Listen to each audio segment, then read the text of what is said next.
아파트들이 지금 뭐 재건축이 되고 있잖아요. 이제 재건축이 보통 한 옛날에 5층짜리 할 때는 괜찮은데 지금 20층, 30층짜리 지면은 튼튼하게 짓질 않았어요. 여의도에 그 63빌딩 있죠. 여의도에서 만일에 그럴 리는 없지만은 지진이 났을 때 어디가 무너지겠어요? 지진이 강하게 났을 때 아파트는 다 무너지고 63빌딩은 살아남아요. 안 무너져요. 왜 그런 현상이 생기죠? 63빌딩은 튼튼하게 초고층으로 지었기 때문에 그래요. 내진 설계가 돼 있어요. 가장 오랜 기간을 또 버틸 수 있도록. 그럼요. 그만큼 초고층은 굉장히 튼튼히 지을 수밖에 없기 때문에 공사비가 굉장히 많이 들어요. 그럼 슬럼화는 왜 되느냐? 나중에 이제 초고층 아파트를 지었을 때 50층, 60층 지어놨잖아요, 아파트를. 그 다음에 또 재건축을 하려면 돈이 한두 푼 들어가는 게 아니에요. 지금 20층짜리 재건축하면은 뭐 분담금이 뭐 얼마 들어간다고 그러는데 그때는 거의 집값만큼 들어가요. 초고층화 시키면. 그러면 초고층 아파트에 살 수 있는 사람들은 상당한 재산적인 능력이 있는 사람만 살 수 있어요. 그리고 그 정도 됐을 때 나중에 재건축하자 그러면은 60층 아파트를 재건축하면은 뭐 120층, 200층 올릴 수가 없잖아요. 그러면 이제 1대1 재건축을 할 수밖에 없는데 그러면 거의 집값만큼 재건축 비용이 들어요. 근데 그것을 감당할 능력이 있으면 괜찮아요. 근데 만일에 거기 살고 있는 분들이 감당 능력이 안 되고 그러면은 재건축을 반대하겠죠. 그 돈 내고 누구 하려고 그래요? 안 하려고 그러죠. 집값만큼 내고 하는데. 그러면은 수선도 안 되고 수리도 안 되고 자꾸 낡아지겠죠. 그러면 거기 살던 감당 능력이 되는 돈 많은 사람들이 떠나기 시작하고 그거보다 경제적 능력이 좀 낮은 사람들이 들어오기 시작하겠죠. 싸게. 그래가지고 이제 슬럼화 되는 거예요. 사람도 살기 힘든 상태로 되는 거죠. 그러니까 결국 감당 능력의 문제예요. 감당 능력만 있으면 아무리 초고층이라도 슬럼화 안 돼요. 분당이 이제 지금 재건축 추진이 잘 돼가지고 입주했다 10년 내로. 그러면 거기 한 30층, 40층, 또 50층 이상 또 지을 거란 말이에요. 그러면 또 4, 50층 지어놨는데 나중에 부실화돼서 또 재건축을 하려면 그때는 용적률을 올려주기가 힘들어요. 그럼 1대1 재건축이잖아요. 50층짜리 이제 분당에 새로 지어놨는데 1대1 재건축인데 그때는 10억이 아니라 훨씬 더 큰 돈을 내야지 가능한 거예요. 용적률을 상향시켜주지 않으면. 만일에 이제 또 정부에서 그래도 용적률을 또 많이 주겠다. 100층까지 짓게 해줄 수 있겠다. 그러면은 이제 분담금을 아주 적게 내고 또 질 수 있겠죠. 사실은 그렇게 해주기가 힘들어요. 그러면은 50층짜리 아파트를 지어놨는데 또 3, 40년 지났다. 그때 재건축을 또 한다고 그러면은 거의 집값만큼 돈을 내라고 그러면 1대1 재건축의 경우에 낼 사람이 없을 거예요. 엄청난 거부들이 살지 않는 이상은. 그러니까 초고층 아파트가 슬럼화되지 않는 데는 한 10억 정도는 쉽게 낼 수 있는 거부들만 사는 거예요. 근데 그걸 낼 능력이 없으면 어떻게 돼요? 건물들이 점점 낡아지고 능력 없는 사람들만 남고 아파트 값은 점점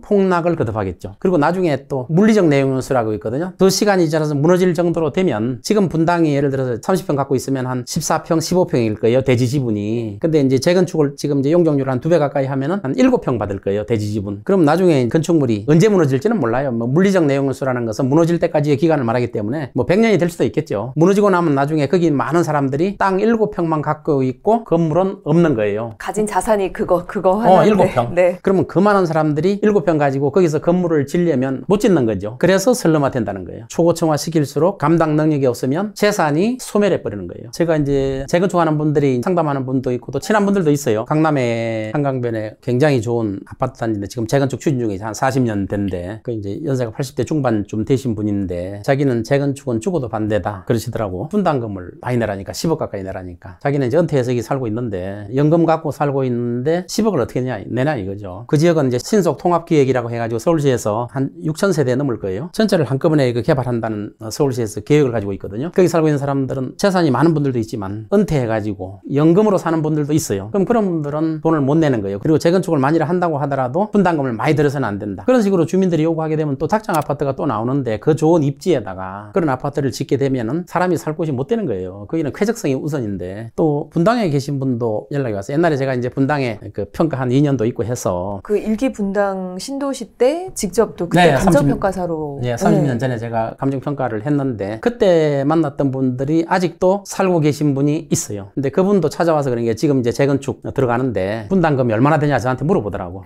그래서 저도 모른다. 나중에 건설회사에서 분담금을 산정해서 알려줘야 한다. 그리고 건설회사는 사실 분담금 내역 산정할 때 구체적인 내역을 안 줘요. 그러니까 깜깜이로 그냥 얼마 내라 그러면 낼 수밖에 없는 구조. 자기는 재건축을 안 했으면 좋겠다. 녹물이 나오긴 나왔었는데 옛날에 지금 다 수리돼가지고 녹물도 안 나온다. 그대로 사는 게 굉장히 편하고 좋은데 지금 왜 또 져가지고 이걸 하냐. 또 반대하더라고. 분담금을 1억 내라도 자기는 못 낸다는 거예요. 돈이 없다는 거죠. 연금 생활하는 사람이기 때문에. 지금 현재 분담금이 24년 기준으로 했을 때 어느 정도 드는 건가요? 보통 분당 같은 경우 한 5억 정도? 이것도 추정이에요, 그냥. 네. 나중에 재봐야 알아요. 처음에는 이제 건설회사가 공사를 달라고 주민들한테 달콤한 말을 많이 해요. 분담금이 얼마 나온다. 아주 적게 이야기하죠. 그럼 시간이 지날수록 더 달라고 그래요. 공사비가 더 든다. 더 달라고 그러니까 분담금이 자꾸 올라가는 거예요. 그래서 건설회사가 처음에 공사를 딸 때는 의뢰 지위예요. 주민들한테 사정을 해요. 근데 따고 나면 이제 갑이 되는 거예요. 그리고 이제 주민들이 소송을 할 거 아니에요. 이거는 약속을 어기지 않았느냐. 그럼 주민들이 이기기가 힘들어요. 일단 소송에서도 이기기 힘들고 시간이 많이 끌면 끌수록 거기에 대한 이자 부담을 주민들이 고스란히 다 해야 돼요. 그러니까 주민들만 손해가 되기 때문에 분담금을 올려달라 그러면 올려줄 수밖에 없는 그런 사태가 최근에 그 서울 시내 아파트에서도 몇 군데 나타나고 있잖아요. 아니 그러면 예전에는 어느 정도였는지 궁금해요. 이전에는 분담금이 한 어느 정도 수준으로 나왔었는지. 과거에는 5층짜리 아파트뿐이 없었잖아요. 우리나라 이제 아파트가 맨 처음 생긴 게 1958년도에 종암동에 아파트가 처음 5층짜리 연탄된 아파트가 생겼어요. 근데 그때는 용적률이 100%가 안 됐어요. 근데 새로 질려다 보니까 5층짜리 아파트를 지니까 20층, 25층 올릴 수 있잖아요. 그럼 일반 부장이 굉장히 많이 나오죠. 그래서 거기 살고 있던 분들은 분담금 내는 게 아니고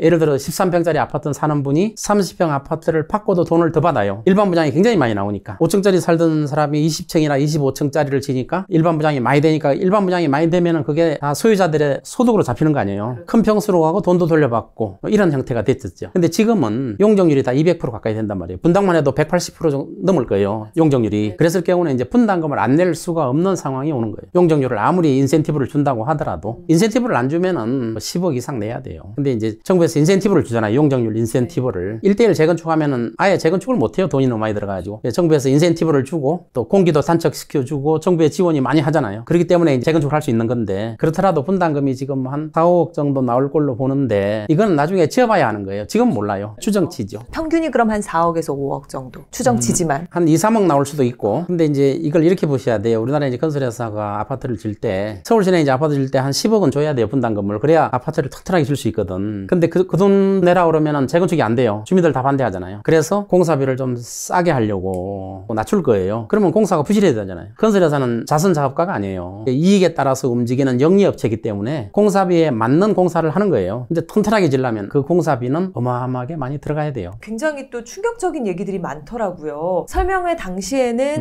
분담금은 무슨요? 감언이설로 이렇게 했는데 이후에 막 분담금이 어마어마하게 실제 그런 거예요. 서울에도 있잖아요. 실제 사례. 네, 그러니까 1989년도 그때는 분당을 신도시 개발할 때는 공영 개발이었어요. 강제 수용 소유자가 싫어해도 국가에서 강제 수용해서 아파트를 지은 거거든요. 근데 지금 재건축은 달라요. 주민들의 합의에 의해서 짓는 거예요. 재건축은. 합의가 안 되면 재건축이 불가능한 거예요. 강제할 수 없는 거예요. 만약에 분담금이 과다하게 나오면 주민들이 반대하는 사람이 훨씬 많을 거예요. 통장에다 10억 이렇게 넣는 사람들은 괜찮은데 그게 없는 분들은 당연히 반대하겠죠. 용적률 혜택 준다 뭐 한다 하더니 나중에 돈 분담금 얼마 내놓으라 그러면 집값이 폭등하면 괜찮아요. 집값이 한 2배, 3배 막 이렇게 오르면은 그 분담금 내고도 이득이 남으니까 괜찮아요. 근데 앞으로의 집값은 불투명하거든요. 어떻게 보면 앞에서도 얘기해 주셨던 감당 능력의 문제가 모든 걸 결정하지 않을까. 그렇죠. 감당 능력. 예전에는 40층, 50층짜리 그 고층 아파트가 쫙 이렇게 있는 그런 곳에 지나가면 되게 부러웠거든요. 살고 싶다는 생각이 들었는데 잠깐만. 그럼 저 친구들이 30년 후에, 40년 후에. 그러니까 당연히 아파트는 또 한 40년 지나면 뭔가 새로운 더 멋있는 모습으로 계속 그냥 계단식으로 변화하는 게 아니구나. 이제는 정말 인구도 줄어들 것이고 그리고 분담금의 문제도 있고 대지 면적이 일단 소유분이 줄어들 수밖에 없으니까 이런 여러 가지를 봤을 때 지금 현재 40층, 50층 고층 아파트의 한 3, 40년 후의 미래는 어느 정도 정해져 있네요. 정해져 있죠. 맨하탄 가면 85층짜리 아파트가 있어요. 이제 콘도라 그러는데 펜트하우스 같은 데는 이제 1,000억이 넘어요. 아파트 한 채가. 싼 거는 한 300억, 400억 되고 그러면 이제 거기는 어떤 분들이 사냐 하면은 그 아파트가 다 없어져도 아무 지장이 없는 사람들이에요. 그리고 거기에 들어가는 돈이 어마어마해요. 관리비, 세금 해가지고 한 달에 1억 정도 들어가요. 매달. 그러면 한 달에 1억 부담 능력이 없는 사람은 아예 못 사는 거죠. 제가 그 중개인한테 들었는데 맨하탄에 거기는 만약에 재산이 한 4, 500억 정도 있는 사람들이 들어오면은 물이 흐려진다고 그래가지고 왜 물이 흐려지냐 하면은 그 사람들이 들어오면 나중에 수리하려고 한 10억씩 내라 그러면 근데 아무 부담이 없어야 되잖아. 그만큼 이제 최고급 아파트인데 그런 데는 쓰려면 안 돼요. 돈을 얼마든지 될 수 있거든요. 지금 이건 극단적인 부자를 이야기했지만 아무리 초고층이라도 감당 능력이 그만큼 되면 아까 말한 것처럼 한 3, 400억 있는 사람이 거기 들어가가지고 푸대접 받는 그런 형태가 되면 안 돼. 감당 능력이 안 되잖아요. 슬럼화 되는 거예요. 미국을 예를 들어서 설명을 해주셨지만 아파트라는 게 탄생해서 계속 가치가 올라가는 대가아파트와 그렇지 않은 것이 너무 극명하게 차이가 난다라는 생각이 고층화될수록 가치 다운은 심해지죠. 그래서 이제 미국 같은 데는 최고 부자는 단독에 살고 그 다음 부자는 빌라에 살고 그 다음에 이제 일반 서민들은 아파트에 사는 게 통상적이거든요. 아까 같은 초고층 아파트 이런 거는 최고의 부자들이 사는 거니까 별도로 해놓고 일반적인 미국의 주거 문화는 그래요. 근데 우리나라는 거꾸로 돼 있잖아요. 아파트가 최고잖아요 지금. 과거에는요 사실 재개발한다, 재건축 이제 진행한다, 뭔가 돈을 조금 더 뭔가 벌 수 있겠다. 옛날에 이 아파트 가치가 가치가 상승을 해서도 있고, 그래서 억 단위, 10억 단위, 아까 되게 극명하게 또 엄청 돈을 버신 또 사례가 있었잖아요. 돈을 많이 옛날에는 재건축만 했다면 돈 벌었어요. 그쵸. 근데 이제는 그러면은 그런 현상은 기대하기 힘들다라고 그냥 생각하면 될까요? 거의 없죠. 이제 몇 군데 있는 데는 있는데 하여튼 용적률이 200%가 넘어가 버리면 재건축은 사실 엄청난 분담금을 내지 않으면 힘들다는 거예요. 분담은 뭐 188% 이상 될 거예요. 그리고 신도시 같은 데 다 200% 안 넘잖아요. 그리고 또 목동 아파트 있잖아요. 목동 아파트도 가능성이 있는 거지, 200 안 넘으니까. 옛날에 1985년도에 목동 아파트가 처음 생겼어요. 그때 분양이 안 됐어요, 분양이. 분양 안 된 이유가 이거예요. 그때 최신식으로 졌어요, 목동 아파트를. 거실을 굉장히 넓게 하고 방은 한 3개, 한 30평, 40평대 아파트가. 그 다음에 화장실은 2개 하고, 그 전에 사람들은 대가족 제도였기 때문에 거실은 좁고 방 많은 걸 선호했어요. 화장실은 1개. 근데 무슨 놈의 아파트가 화장실이 2개나 있냐. 그리고 거실이 너무 넓고 방을 더 만들지. 그래서 미달돼 버렸어요. 선호하지 않았어요, 목동을. 나중에는 이제 그게 트렌드가 됐어요. 그러니까 트렌드가 앞으로 계속 변할 수 있다는 거예요. 그러면 이런 얘기를 들었을 때 차를 사고 나서 느끼는 것처럼 뭔가 감가상각되는 시대가 온 건가? 아파트도? 이런 느낌마저 들거든요. 네, 건물은 감가상각되는 거예요. 다만 자동차처럼 빨리 되는 게 아니고 서서히 되는 거예요. 우리 인간의 수명이 그렇게 뭐 길지 않기 때문에 우리 인간대에는 뭐 잘 못 느낄 수도 있는 정도. 이렇기 때문에 우리는 모르는 거예요. 자손들한테 갔을 때 느낄 수 있는 거예요. 예를 들어 아나운서께서 내가 이제 아파트를 하나 분당에 50층짜리 아파트를 쳐놨다. 중간에 안 팔고 내 자식들 손자한테 나중에 물려주면 그 손자는 욕을 해요. 낡고 엄청난 분담금을 부담해야 되는 쓰레기 더미를 나한테 물려줬구나. 우리 할머니가, 할아버지가. 야, 이거 분담금이 어마어마하게 드는데 이거 버리지도 못하고 이거 도대체 땅 평수는 대폭 쪼그라들었고 왜 이거를 나한테 물려줬지? 그러니까 이게 바로 슬럼화예요. 그리고 건물은 감가상각이 되는 거예요. 다만 늦게 되기 때문에 사람들이 몰라요. 근데 자손들은 나중에 콘크리트 덩어리를 나한테 물려줬어? 이거 돈도 안 되는 거? 이렇게 볼 수 있다는 거죠. 감가상각 자산이에요. 사람도 태어나면 죽듯이 건물도 태어나면 언젠가는 쓰러져요. 안 쓰러지게 하려면 어떻게 돼요? 계속 보수를 해 나가야 돼요. 사실 지금 쭉 박사님이랑 얘기를 들으면서 이제까지는 내가 만약에 아파트를 이제 사게 된다면 뭐 입지도 보고 세대수 보고 뭐 이런 어떤 기준들이 있잖아요. 여기에 와 이제는 용적률을 넣어야겠는데 뭐 이 생각이 들면서 그렇죠. 좀 피해야 될 아파트를 좀 짚어주시면 좋을 것 같아요. 만약에 어떤 주택을 사고 싶으시다면 이런 걸 조금 기준점에 좀 넣었으면 좋겠다. 과거에는 이제 그 오래된 아파트가 재건축의 기대감 때문에 선호를 많이 했었는데 이제 앞으로는 새 아파트가 큰 아파트보다 당연히 더 비쌀 거예요. 지금 아파트를 사는 건 내가 편리하고 가급적이면 새 집, 그리고 이제 새 집도 짓자마자 바로 들어가는 거는 별로 안 좋아요. 제가 아파트 짓자마자 이제 들어가서 살아봤는데 1년 동안 머리가 터지는 줄 알았어요. 그 아파트에서 나오는 냄새 있어요. 본드나 뭐 접착제 이런 냄새들. 그래서 보통은 한 4, 5년 지난 다음에 들어가는 게 훨씬 낫다. 근데 여기서도 가장 중요한 게 감당 능력이에요, 결국은. 여기 이제 월급쟁이 부자들이잖아요. 막 월급 받고 시작한 분이 강남에 아파트를 사야 되겠다 이런 생각을 해서는 안 되는 거예요. 시드머니를 꾸준히 만들어 나가서 자기 능력에 맞게 해야 되는 거예요. 초고층 아파트에 막 빚내가지고 들어가서 전망 좋은 40층, 50층에 들어갔다고 해서 그게 부자가 되는 게 아니에요. 나중에 감가가 되기 때문에. 어떻게 보면 이제 주택을 보는 기준이 조금은 또 좀 달라지지 않았을까라는 생각이 들어요. 왜냐면 신축인데 또 그냥 고층이라고 해서 다 좋다는 게 아니라 아 잠깐만 이 아이의 30년은 어떻게 되지? 이런 것까지도 한번 생각을 보게 될 것 같아요. 근데 너무 많은 생각을 하면 안 돼요. 생각도 적당히 해야지 너무 많이 해버리면 그 머리가 아파져. 요새 자식 없는 사람도 많잖아요. 애들 없는 집은 그냥 아이고 우리 애들이 아닌데 이렇게 생각할 수 있잖아요. 근데 우리 자식이 있을 때는 그런까지 생각을 해봐야 된다는 거죠. 나중에 욕 안 먹으려면. 부동산을 40년 가까이 보시면서 박사님께서는 90년대 일기 신도시 개발 감정평가에도 참여를 하셨어요. 이 일기 신도시 재건축 공사가 2027년부터 시작이 된다고 하는데 지금 분당 신도시는 선도지구를 뭐 11월 달까지 선정한다고 그러더라고요. 재건축을 한꺼번에 할 수 없으니까 선도지구를 먼저 선정하는데 선도지구 선정하려고 이제 주민들께서 동의율이 굉장히 높더라고요. 네. 이번에 선정 안 되면 또 1, 20년 지나버리고 잘못하면은 이번에 선도지구에서 재건축을 하게 됐을 때 나중에 이제 선도지구로 포함 안 된 집은 선도지구가 재건축해서 30년 흘러서 또 재건축할 때 그때 이제 재건축을 새로 시작하는 이런 문제도 생기잖아요. 이 재건축이라는 게 단순히 스케줄처럼 가는 게 아니에요. 뭐 정부에서는 이렇게 빨리 된다고 그러는데 이제 발표만 한 거예요. 발표. 선도지구를 선정하겠다 발표 외에는 지금 아무것도 없어요. 이제 구체적으로 선도지구가 결정되면 시공사가 결정되고 그다음에 주민들의 합의를 이루어지는 요건을 갖춰야 돼요. 어떤 경우든 주민들이 뭐 75% 이상 찬성하지 않으면 재건축은 불가능합니다. 불가능해요. 그러니까 타임 스케줄대로 되려면 주민들의 이해관계가 맞아야 돼요. 맞지 않으면 재건축은 훨씬 더 늘어날 수도 있고 분담금이 더 늘어나면 그게 기간이 더 늘어날 수도 있기 때문에 지금 뭐 타임 스케줄대로 절대 안 갈 거예요. 물론 뭐 아무 문제 없이 지나면은 10년 후에 되겠죠. 지금 현재 분당이 8,000호, 일산이 6,000, 그리고 평촌 중동 3본이 4,000호대. 26,000호부터 이제 39,000호까지 이제 늘 수 있다는 건데 지금 그걸 이제 선도지구로 한다는 거죠. 근데 선도지구 선정 자체를 11월 달에 해요. 진짜 문제는 선도지구가 선정된 다음부터가 진짜 걸림돌이 많아지는 거예요. 결국은 돈이거든요. 돈 문제가 걸림돌이 되기 때문에 그때부터 이제 지연될지 사업이 아예 안 돼버릴지. 서울의 한 군데는 뭐 20 몇 년 동안 재건축 추진위원회 조합 구성하고 있잖아요, 지금. 그러니까 재건축이라는 건 항상 그 주민들의 합의가 되기 때문에 들어오면 주민들은 다 틀리잖아요. 맨 처음에 5억에 산 사람도 있겠죠. 또 10억에 산 사람도 있죠. 20억에 산 사람도 있죠. 투자 금액이 다 틀려요. 이해관계가 전부 틀리고. 그 다음에 또 상가가 있잖아요, 상가. 이 상가가 또 많은 걸림돌이 돼가지고 서울에서도 공사가 지연되고 이런 경우가 있잖아요. 그런 많은 문제점을 하나도 지금 나타나지 않은 거예요. 그럼 선도지구 선정은 뭐 기준이 있나요? 네, 기준이 뭐 주민 동의율이 많을수록 배점을 많이 줘가지고 당연하죠. 주민 동의율이 많아야 나중에 하는 과정에서 주민들이 반대하면은 그 재건축이 안 되는 거잖아요. 그렇다면 지금 분당, 일산, 평촌 등 이 선도지구들이 27년에 그럼 본격적으로 공사가 시작이 될 수가 있나요? 시작될 수도 있어요. 주민들이 똘똘 뭉쳐서 걸림돌이 하나도 없을 때 될 수도 있어요. 그러나 그렇게 될 가능성은 상당히 어렵다는 거죠. 이미 너무 많은 재건축 상황들을 다 지켜보셨잖아요. 뭔가 주민들 간에 조금이라도 의견이 달라지게 되면 무조건 지연이 될 수밖에 없다는 그럼요. 거죠. 근데 재건축 조합장도 마음대로 못 하는 거예요. 조합장이 건설회사하고 합의하고 오면은 주민투표에 또 붙여야 돼요. 조합장 마음대로 못 하잖아요. 그럼 주민투표에 또 붙이고 반대되면 협상을 다시 해야 되고 30년 전에 이제 1기 신도시 할 때는 공영개발이기 때문에 정부에서 강제 수용해서 했기 때문에 빨리 했죠. 지금은 철저하게 민간개발이에요. 이제 주민들이 합의해서만 할 수 있는. 현실적으로 이곳들 재건축이 가능할지 재건축 이후의 모습은 어떨지 궁금한데 지금 현장의 분위기는 조금 어떤 상황이라고? 지금 현장은 기대에 들떠 있죠. 주민들도 들떠 있는 거예요. 10년 내로 새 집으로 들어간다.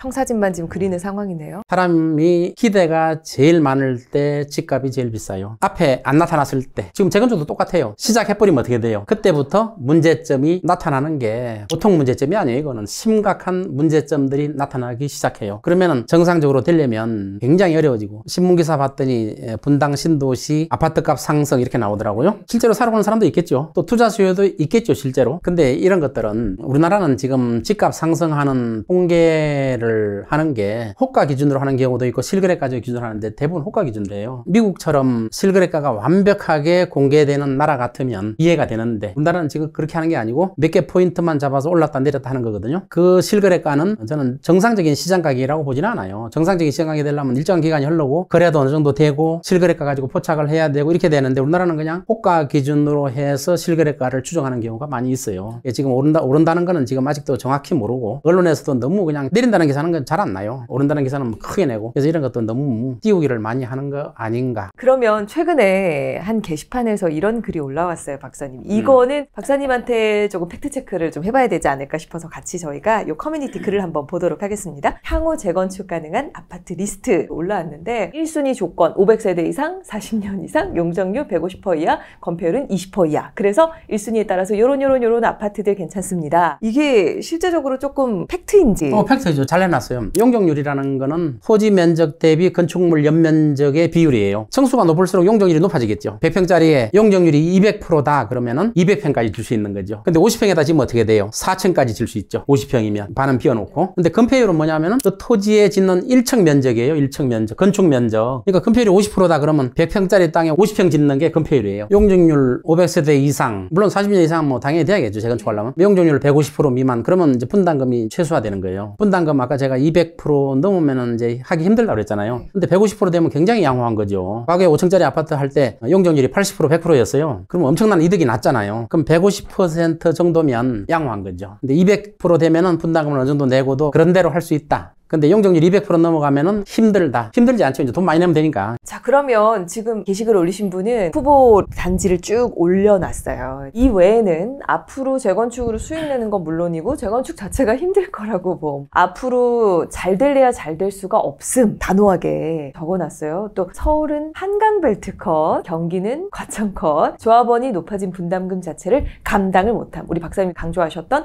감당 능력에 대한 얘기까지 하는데 이 의견에 동조하시나요? 돈만 많이 내면 할 수 있어요. 근데 이제 감당 능력이 안 돼서 재건축을 못 한다는 이런 뜻이거든요. 그런 의미를 가지고 있어요. 압구정도 좀 써놨네요. 압구정 아파트 같은 경우도 용적률을 굉장히 많이 주기 때문에 이런 데 이제 초고층화 시킨다고 그러잖아요. 이런 경우도 분담금이 아마 10억 원 되지 않을까, 기본적으로. 물론 확정된 건 아니에요. 자, 그렇다면 재건축이 되게 어렵거나 아니면 된 후에 오히려 뭔가 더 안 좋아질 상황이 좀 예상되는 그런 위험 지역, 혹은 반대로 이런 곳은 괜찮다, 이런 것들 한번 짚어보면 좋을 것 같은데 기준을 어떻게 좀 구분하면 좋을까요? 중심지 있잖아요. 이제 서울 같은 중에서도 중심지가 있잖아요. 네. 중심지는 집값이 잘 안 떨어지잖아요. 근데 이제 외곽은 이제 많이 떨어질 수밖에 없어요. 앞으로 인구도 줄고. 외곽도 떨어져 나가면은 결국 중심지도 떨어질 수밖에 없어요. 주변은 다 원시림인데 이것만 높을 수 있어요? 안 되잖아요. 지금 인구 줄어다 나가는 추세를 보면은 앞으로 이제 50년 후에는 서울만 남고 나머지는 원시림이 굉장히 많이 생겨요. 그리고 인구가 줄면 줄수록 서울로의 인구는 점점 더 몰려들어요. 그러니까 서울의 집값은 자꾸 오를 수밖에 없는 이런 현상이 생기겠죠. 예를 들어 지방에 이제 인구가 자꾸 줄어서 몇 명 안 남았어요. 이제 그 마을에 3명 남았어요. 3명 못 살잖아요. 서울로 오잖아요. 그러니까 인구가 지방 줄수록 서울로 자꾸 올라올 수밖에 없어요. 열대집이 빈집인데 내가 거기 어떻게 살아요? 그런데도 지금 뭐 지방에 보면은 고층 아파트를 지우는데 많더라고요. 그 고층 아파트에 누가 살 거예요? 그래서 서울과 지방을 봤을 때 지금 이제 서울 집값이 자꾸 오르는 이유가 지방에 있는 분들이 또 서울로 또 몰려오고, 또 신문에 보니까 똘똘한 한 채, 말도 안 되는 말을 해가지고 똘똘한 한 채 가지고 또 지방에 있는 부자들이 또 서울 와서 또 집을 사고, 이러니까 자꾸 서울 중심지의 값이 자꾸 올라가는 거예요. 처음에는 오르죠. 그러나 시간이 지나면 중심지도 떨어질 수밖에 없다. 주변이 죽는데 그것만 살아남을 수는 없잖아요. 서울과 경기도 신도시들, 지방 완전히 상황이 달라지지 상황이 않을까. 완전히 다르죠. 지방 같은 데는 지금 뭐 아파트가 반값 된 데 많잖아요. 제주도 같은 데 봐요. 분양 안 돼가지고 새로 지어진 집이 몇 년 동안 분양이 안 돼서 폐허로 방치되고, 그래서 이런 것들은 서울 빼놓고는 또 상당히 그런 현상들이 많이 앞으로도 생길 거예요. 오늘 말씀을 들으면서 와, 이게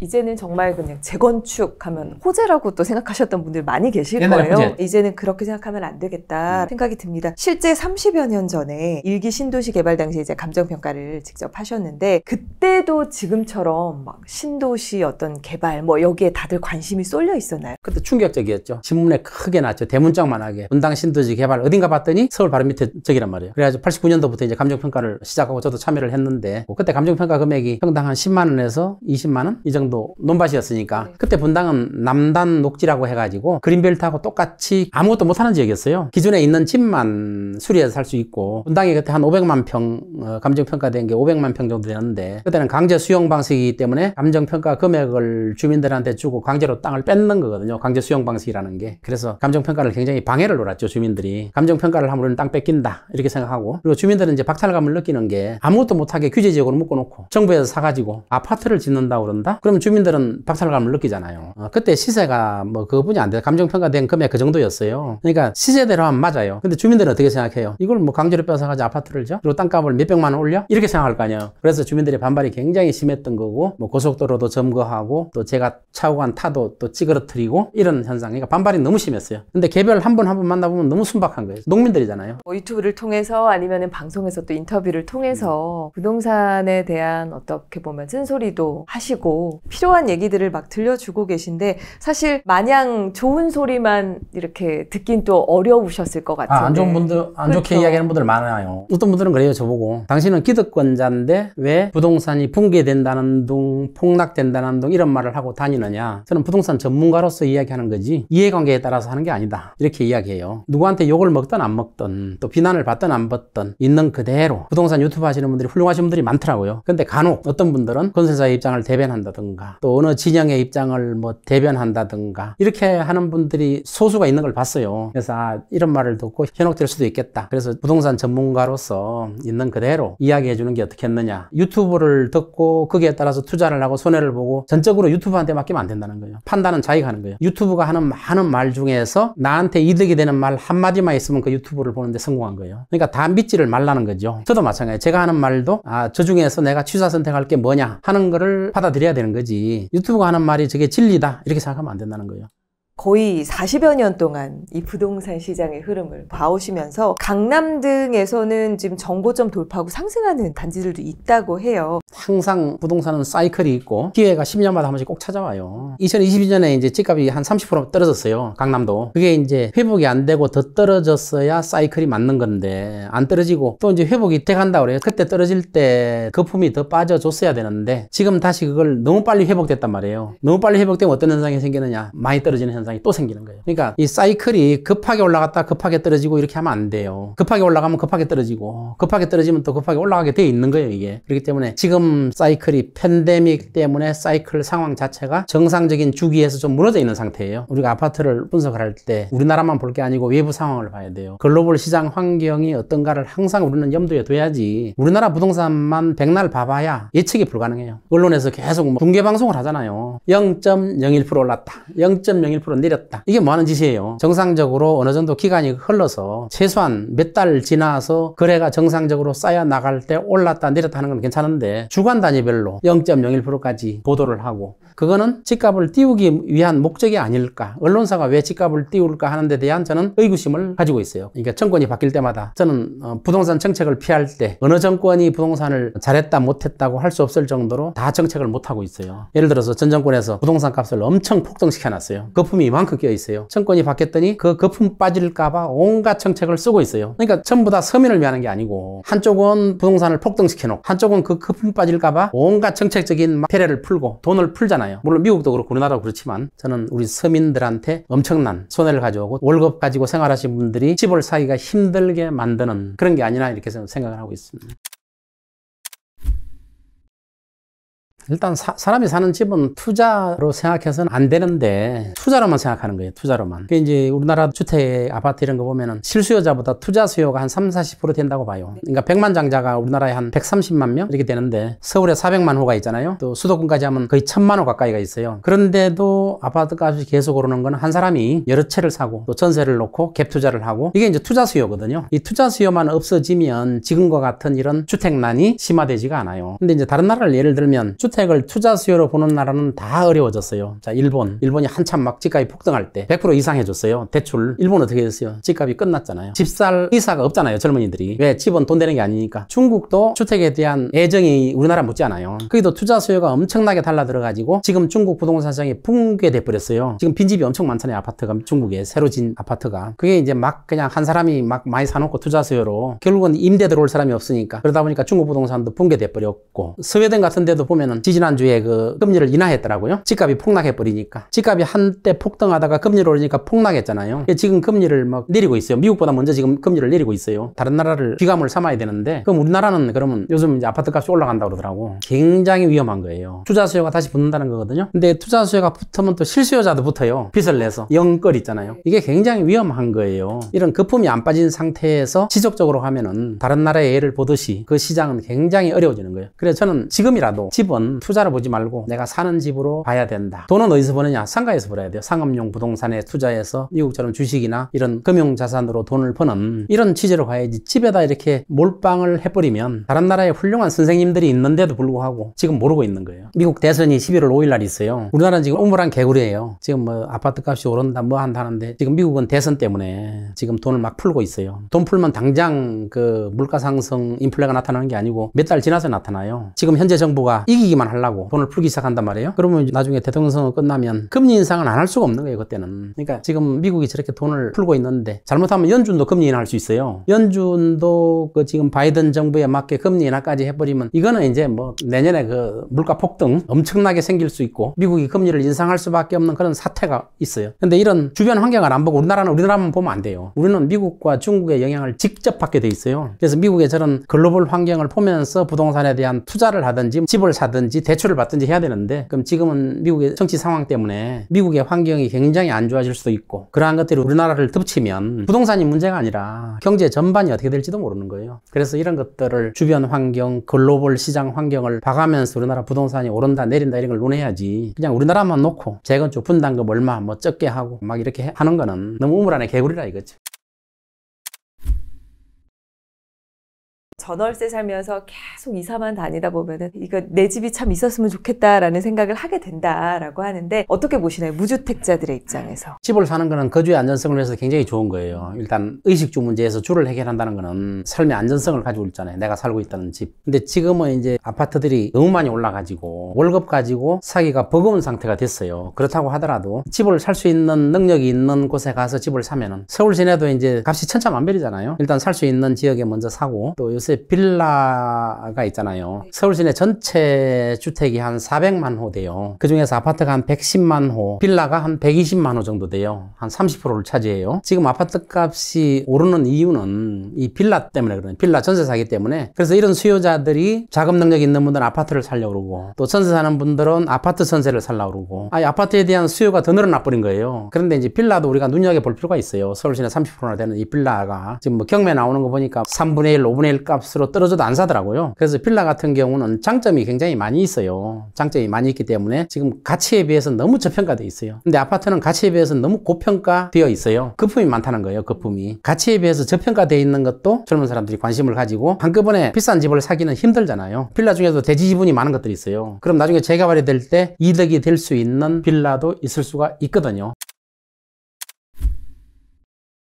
우리나라는 이제 풍수 지리를 굉장히 많이 따지는 경우가 있잖아요. 이제 풍수 지리로 따지면은 서울, 강남, 대치동, 개포동 다 개뻘이기 때문에 별로 좋지 않아요. 압구정, 현대아파트 다 모래밭이었잖아요. 그러니까 풍수 지리로서는 그렇게 좋은 데가 아니고, 땅도 물론 건축으로 해서 건축하는 데는 문제가 없겠지만 옛날에 다 개뻘이었잖아요. 거기 살고 있는 사람들이, 소득 수준이 높은 사람들이 몰려드니까 점점 올라가는 현상이 생기는 거예요. 서민 아파트의 대명사가 개포동이었어요. 그러다가 이제 재건축이 되고 소득 수준이 높은 사람들이 들어오고 또 학군도 좋아지고 이러니까 그 지역이 좋아지는 거지. 나중에 이제 소득 수준이 높은 사람들이 빠져나가기 시작하면, 고층화 시켜놨을 때 슬럼화 되면 소득 수준이 높은 사람들은 새 집으로 빠져나가요. 지역은 항상 바뀔 수가 있다는 거죠. 그리고 거기 살고 있는 사람들이 어떤 사람들이고 소득 수준이 어떤 사람들이고, 이게 굉장히 중요한 거예요. 그러면 아무래도 집을 볼 때 많이들 얘기하시는 게 뭐 로열동, 로열 평수 이런 것들을 많이들 보잖아요. 네. 실제로 감정평가를 하실 때 이런 부분들도 조금 중요시해서 보시는 편인가요? 그럼요. 아파트를 감정할 때도 로열층은 더 비싸죠. 과거에 로열층은 이제 중간층부터 3분의 2 정도까지를 로열층이라고 부르거든요. 그래서 과거에는 이제 난방 때문에 그랬어요. 중간층에 있으면 난방도 잘 되고 춥지도 않고, 벽 쪽에 붙어 있으면 춥잖아요. 또 꼭대기층은 춥잖아요. 근데 지금은 로열층 개념이 이제 많이 사라져 가고 있어요. 지금도 이제 그런 층들이 좋지만은, 지금은 이제 꼭대기층이 더 좋을 수도 있고, 전망 때문에 또 1층을 선호하는 사람들도 있고, 또 평수도 마찬가지예요. 평수도 과거에는 이제 30평대를 굉장히 선호했고, 또 40평, 지금은 25평을 선호한다고 그래요. 그런데 이것도 마찬가지로 이제 자기가 이제 부담 능력이 되면 평수 큰데 살고 싶겠죠. 이처럼 로얄층이라든가 이런 것들은 시대적인 상황에 따라 다르고 감당 능력에 따라서 달라질 수 있다는 거죠. 제가 이제 부동산 유튜브 하면서 젊은 분들이 저한테 어떤 질의를 해요. 집을 어떻게 사야 되느냐. 그래서 제가 물어봐요.